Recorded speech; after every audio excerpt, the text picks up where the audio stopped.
Listen, kids.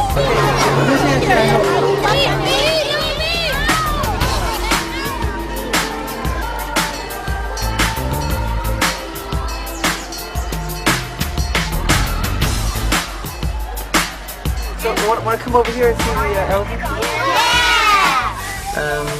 I feel totally at home with them. I can talk to them one-on-one because they don't judge you. You know, they're not looking for anything. They just want to have some fun, you know. And that's the same with myself.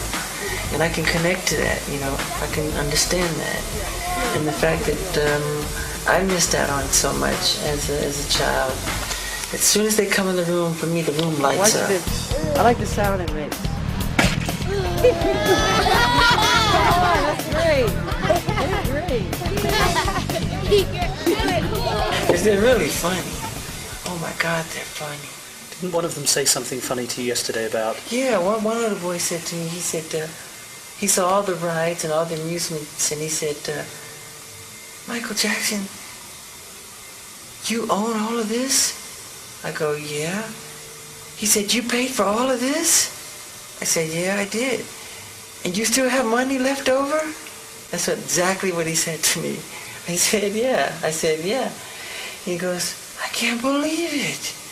He said, I can't believe it. That's exactly what he said. He was amazed that I still had money afterwards. We're Make-A-Wish staff members, and we are escorting all the Wish families that came to meet Michael. It's just great to be a part of it and see how happy they are.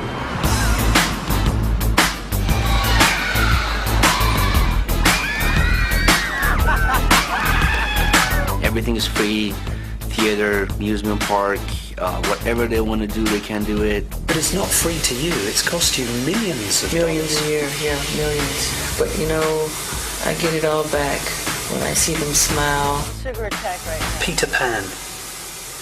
I've been in the house, I've seen the statues outside the house. Why is Peter Pan a figure of such interest and inspiration to you? Because Peter Pan, to me, represents something that's very special in my heart. You know, he represents youth, childhood, never growing up, magic, flying, everything I think that children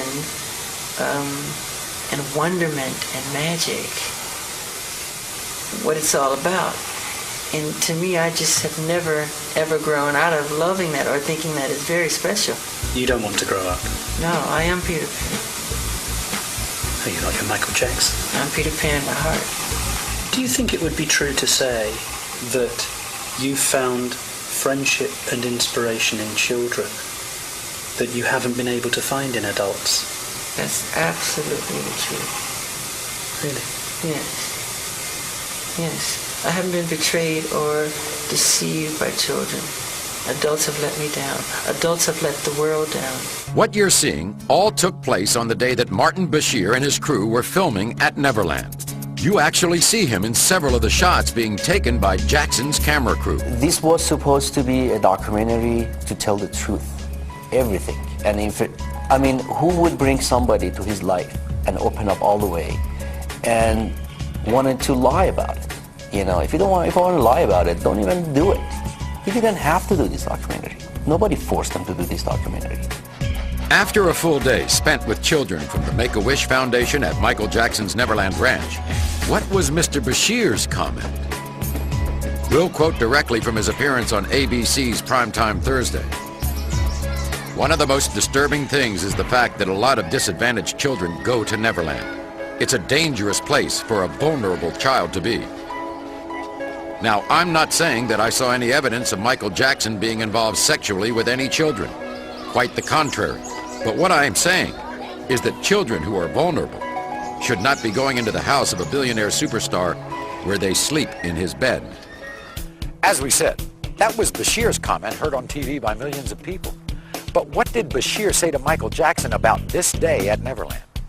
Let's take a look at the footage that was captured by Michael's camera, documenting the interviews. The problem is, you see, nobody actually comes here and sees it. But I was here yesterday, and I saw it. And it's nothing short of a spiritually kind thing. He does it all the time. I know, but I've told him. I know. A lot of people see it, but they never talk about it. And I've said this to him, and what I've wanted to convey is those two things. Yeah. And what we've had the privilege of doing this week is not only talking about the musical genius, but about what we saw yesterday, which was incredible. The woman you see has been Michael's makeup artist for over 20 years.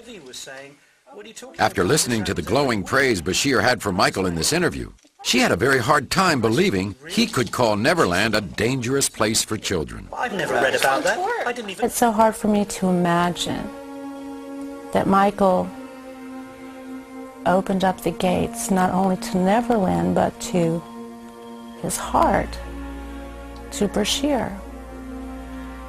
And I really thought that Bashir got it. It's getting And worse. like, he does, I mean, I can't tell you, I know with him, you never see anybody talk about that stuff. What he did. But when Michael's talking, twist, but like when this- he's talking about the things that he's passionate about, it's obvious that it's in his eyes. Yeah, This is what's in his people heart. usually don't ask these questions of him. That's it. And if they do, they don't make it in the papers, they don't make it on the interviews, it's all the negative stuff. Stupid rumors. And they cut questions out, and they just like they make it. That's why he doesn't even do interviews anymore. They twist everything. From the moment I met him, I mean, I remember. How can people be so cruel? I read an article and I was crying, and he goes, It's disgusting. Well, we ain't doing that here. Now, what could make an award-winning journalist have such a different opinion between what he would say on the air and what he would say in the interview footage not included in his special? It appears that after Mr. Bashir had called cut for his own camera crew, he may well have forgotten that Michael's camera was still recording his every word, a possibility supported by a written request from both him and the producers of his special to make Michael's footage available for their review. The different opinion expressed by Mr. Bashir regarding the safety of the underprivileged children who visit Neverland is only the first of several contradictory moments captured on tape, all of which you will see and hear on this program. When we come back, an exclusive interview with Michael's ex-wife. As much as I do not speak about my family, I will. Right now. Michael makes a long overdue confession. You had sex with Debbie. Yes. I know that's difficult for me to say because you're so embarrassed. But you actually had sex with her. You conceived those children. Yes. And Debbie tells us about the result. And then his son was born. And the look on his face.